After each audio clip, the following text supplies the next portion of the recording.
film Ex Machina opens on a simple premise. A programmer named Caleb is invited to the private mountain retreat of the visionary CEO Nathan to take part in a Turing test. Do you know what the Turing test is? It's when a human interacts with a computer. And if the human doesn't know they're interacting with a computer, the test is passed. Hello. Hi. What follows is essentially an exploration of consciousness in a non-human being. One that, based on the many discussions it inspired afterwards, left the audience wondering whether or not the subject in question was truly conscious. That is to say, whether or not it had the same level of consciousness that we do. Do you have a name? Yes. Ava. However, I think that this discussion is focused on the wrong question, and that the real implications of Ex Machina's Turing test are somewhat obscured because of it.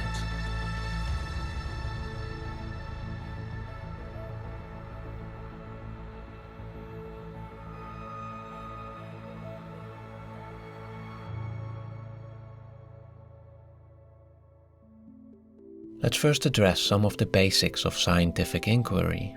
Regardless of what is being examined, scientists always operate based on a certain research paradigm, a set of common beliefs and agreements on how problems should be understood and addressed. A research paradigm consists of three elements: ontology, epistemology, and methodology, each signifying three distinctive questions that need to be answered. What is reality? What can we know about it? And how do we attain that knowledge? Translating this to the story of Ex Machina, we can distinguish the ontological question about the nature of Ava's consciousness, the epistemological question about the extent to which Caleb can get access to that consciousness, and the methodological question about the means to get that access, in this case, a Turing test. Why don't we start with you telling me something about yourself? What would you like to know? You can probably tell that most discussions are centered around the ontological question. Did Nathan succeed in creating a conscious machine? Was Ava truly conscious, or was she merely successful at pretending to be? A program that mimics all the observable qualities of consciousness without really possessing it. But I think the discussion becomes much more interesting when we take into account the epistemological question about the extent to which we can really know and understand consciousness, and the subsequent questions of methodology. After Caleb's first sessions with Ava, he too seems to acknowledge the importance of discussing the process of examination rather than the outcome. I'm still trying to figure the examination format. Feels like testing Ava through conversation is kind of a closed loop. It's a closed loop? Yeah, like testing a chess computer by only playing chess.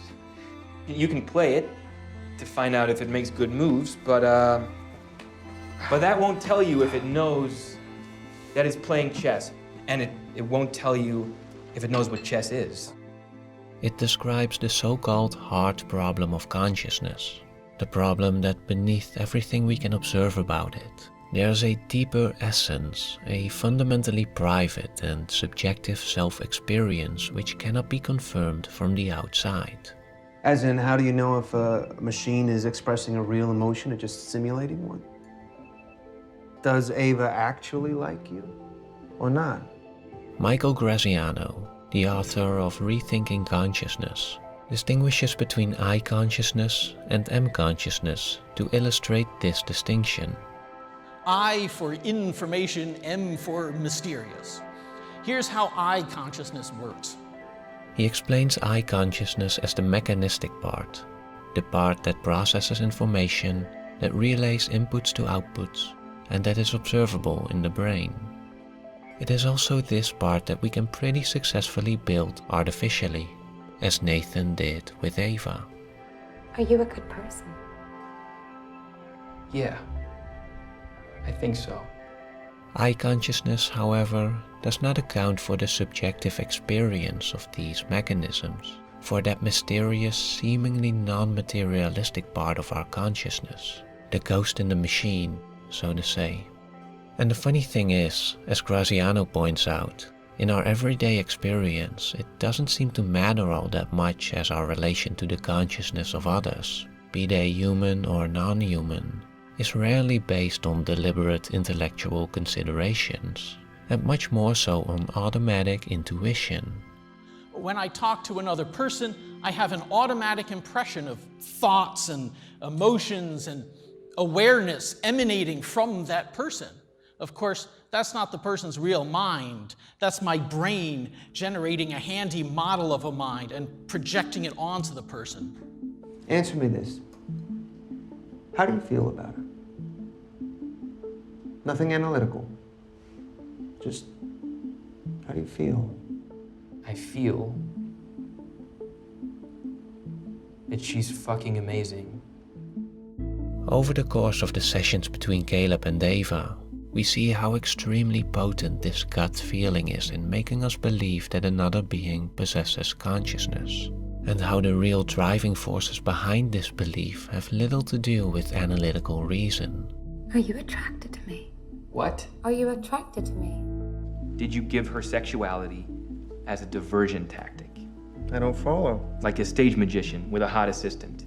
So a hot robot who clouds your ability to judge your AI? Exactly. So, did you program her to flirt with me?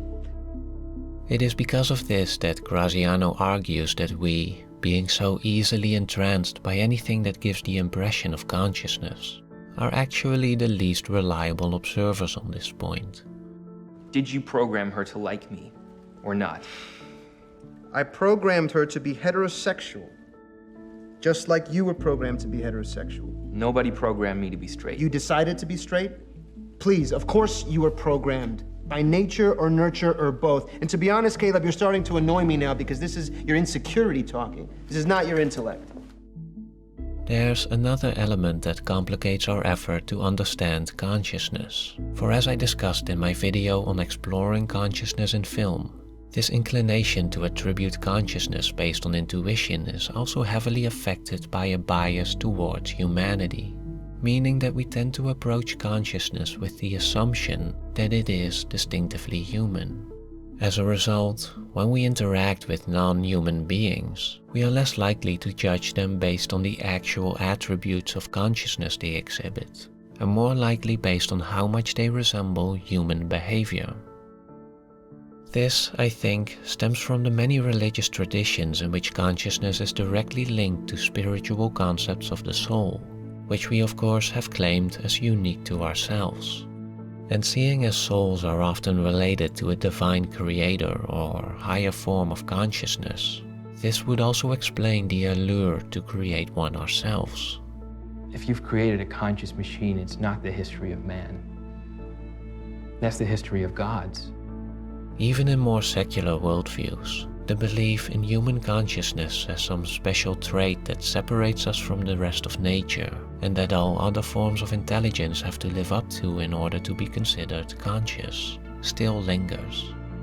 It is why, in reaction to the earlier mentioned heart problem, the difficulty to conceptualize this specialness, scientists now also speak of the meta problem. Maybe there's no fundamentally inexplicable, non-physical essence in us.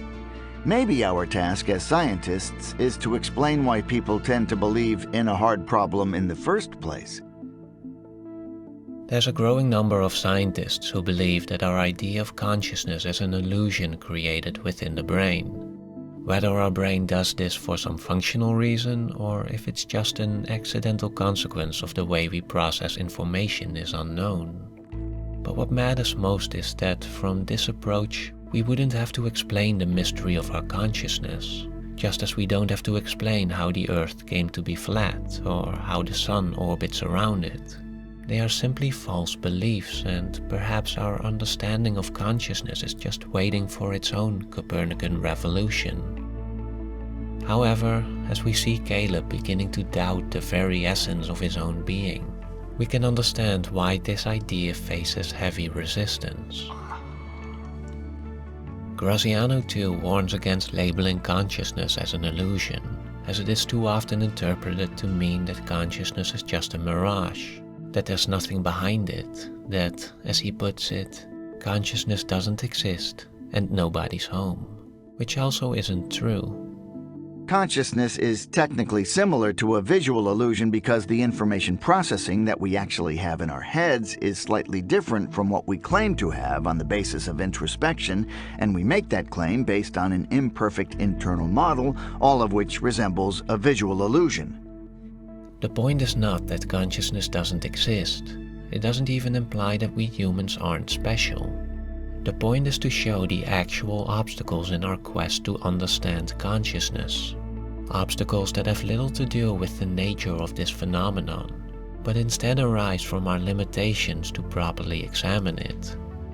And I think it is with this conclusion that Ex Machina ends, as the film ultimately reveals less about Ava's consciousness than it does about ours.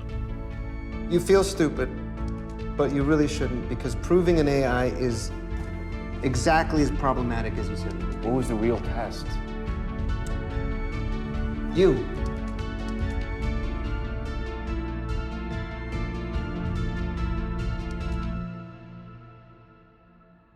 Knowing the obstacles that are in our way, we have a much better chance at understanding consciousness for what it really is, not as a mystical essence unique to humans, but as an evolutionary phenomenon existing in various forms across various species. To learn more about this, I used Audible, the world's largest audiobook service, to listen to Michael Graziano's Rethinking Consciousness, which provides an extensive overview of consciousness as it evolved in life on Earth, discusses the hard and meta problem of understanding it, and presents the attention schema theory of consciousness as a possible way forward.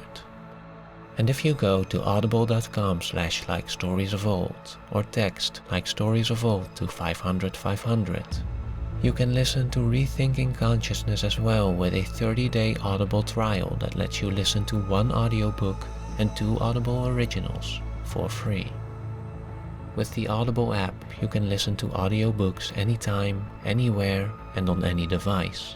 So if you want to dive deeper into the science on consciousness, or simply explore Audible's vast collection of audiobooks, be sure to check out audible.com/likestoriesofold or text like stories of old to 500 500 and start listening today.